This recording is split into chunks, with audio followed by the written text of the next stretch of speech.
Pokrenuta je inicijativa da vlasnici kućnih ljubimaca mogu da otvore bolovanje ukoliko se razboli kuca ili maca. Kako komentarišete to? Pa sad ne znam. Pa ako je životinja mnogo bolesna, bilo bi korisno, na primjer. Ako je neki prelom noge ili tako nešto. Tako da može biti korisno, a može biti iskorišćeno. Slažem se sa tim. Treba, pogotovo ako je neka operacija i nešto, njima je oporavak traje, tako da sam za to. Glupost neka, ne znam. Nije to po meni da je nešto pametno, ne znam.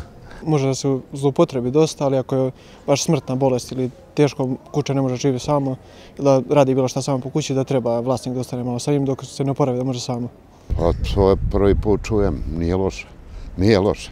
Pa nisam baš za to. Više sam za to za djecu da se iskoristi, ne za životinje, ali dobro. Nemam komentar, stvarno, nemam komentar. Nisam za to baš. To je po zakonu pitanja. Nisam upoznat s tim, zaista ne znam. I nisam ni razmišljao o tome. Pa ne treba mi bolovanje, moja kuca je pametna. I ne treba mi uopšte bolovanje, vrlo pametna kuca, Pulin je. I kad naiđe pošta, on mi javi, bilo ko naiđe, javi mi i čuva svoje mace i vrlo je pametan. Tako sam ga vaspitala. Nisam upoznat, ali u principu, ako imaju ljubimce, što da ne? Kako nikako.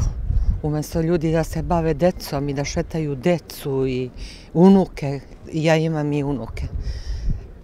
To po meni je ludilo.